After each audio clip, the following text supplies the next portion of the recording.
prinsipnya begini, sekali lagi kami rumah sakit milik Kementerian Kesehatan. Tentunya setiap pasien yang masuk di sini mempunyai hak-hak dan kewajiban sebagai pasien. Jadi sepanjang permintaan itu dalam tanda kutip merupakan hak daripada pasien, tentunya kami berusaha memenuhi. Ya, konteksnya sekali lagi kami rumah sakit di sini. Ya, kami berada di bawah Kementerian Kesehatan. Nah, kalau misalnya kepolisian dan sebagainya itu kan berada di bawah Kementerian Hukum dan HAM. Pendekatannya lain lagi, kan begitu ya. Oke. Pak, untuk kegiatan sosialnya saudara D ini sendiri gitu Pak, seperti apa sih ketika nanti sudah di sini? Apakah mungkin diperbolehkan memegang handphone atau berinteraksi dengan dunia luar atau seperti apa mungkin sih Pak? Oke. Jadi prinsipnya memang pada saat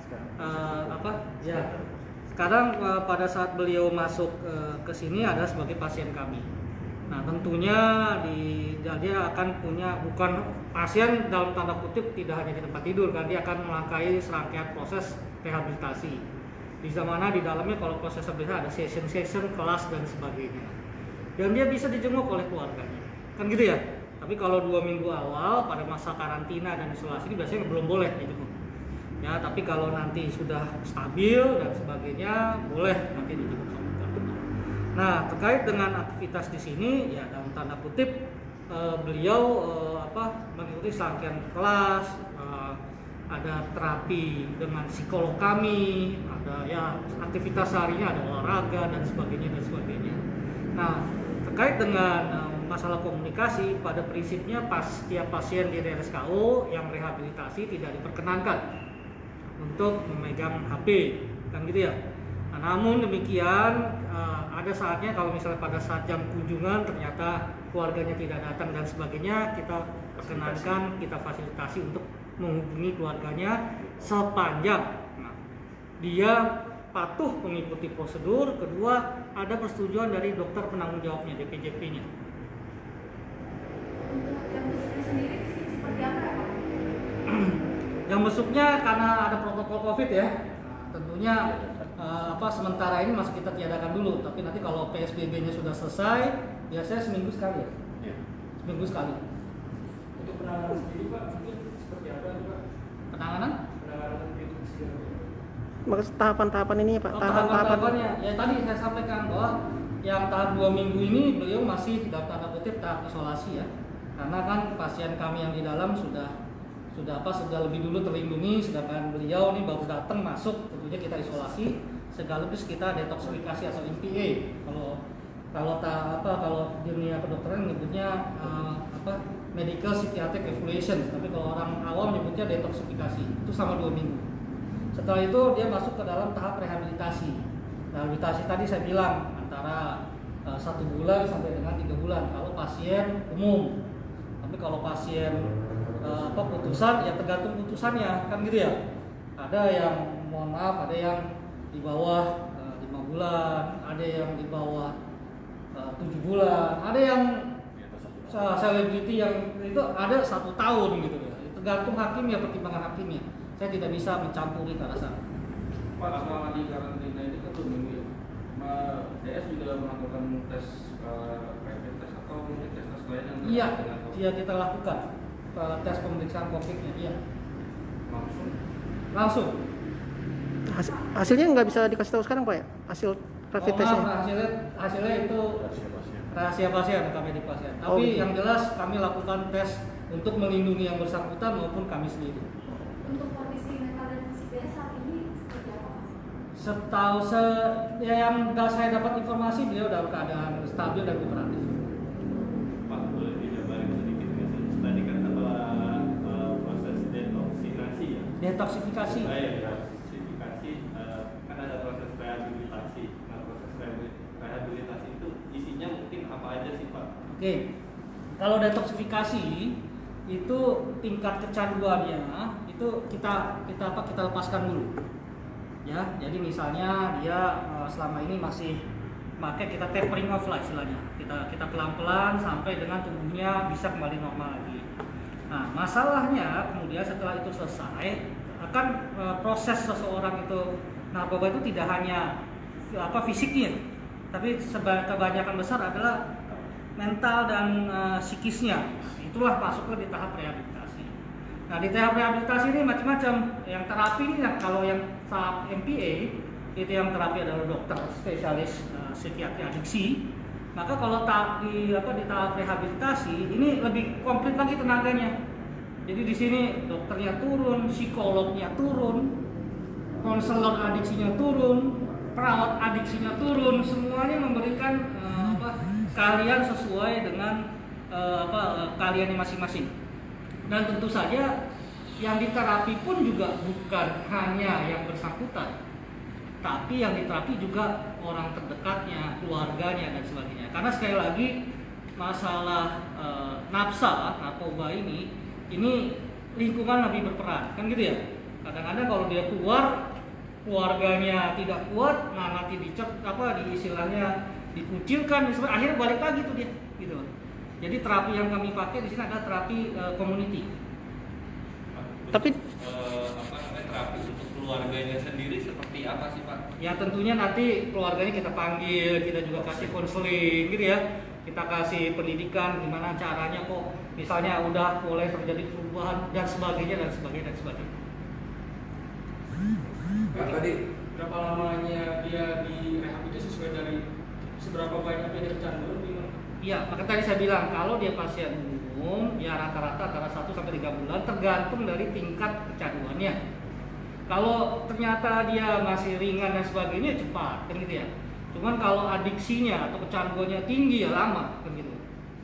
Tapi dari sini termasuk tingkat kecanduannya seperti apa sih Pak? Belum bisa saya sampaikan karena butuh selain pemeriksaan laboratorium dan sebagainya, kami juga masih butuh pemeriksaan psikologis, psikiatri, baru kita bisa memberikan sampai di mana dia tingkatnya. Gimana guys? Sip. Mau update untuk QC mungkin? Oke. Ya, saya nggak mau nyebutin nama. Anda mau nanya apa?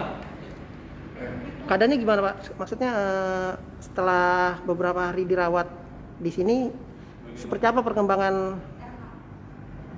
Prinsipnya saudari R baik ya, baik, kooperatif ya, cuman ya dia istilahnya yang sering beliau tanyakan tuh kasus ini sampai berlanjut atau enggak, itu aja itu. Orang baik, ramah dan tidak neko, dia ikuti semua kegiatannya dengan baik. Mungkin proses rehabilitasinya RK ini seperti apa Pak? Sudah sejauh mana? Beliau sudah masuk ke tahap berikutnya. Sudah selesai isolasi setahu saya sih. Sudah selesai isolasi. Sudah bergabung dengan dengan pasien-pasien yang lainnya untuk mengikuti sesi-sesi rehabilitasi. Pak, untuk makanan juga katanya makanan Roy Secara khusus gitu. Katanya dia itu vegetarian. Gak jadi masalah, kami rumah sakit. Kami sudah terbiasa dengan kondisi ini. Gak ada keluar soal makanan. Saya 2 atau 3 kali ketemu sama dia, saya tanya gimana menu vegetarian kami, no problem. Tapi memang boleh Pak pesan dari luar gitu kayak gitu nggak boleh. Begini, kita prinsipnya makanan rumah sakit lah yang dijamin, kan gitu ya.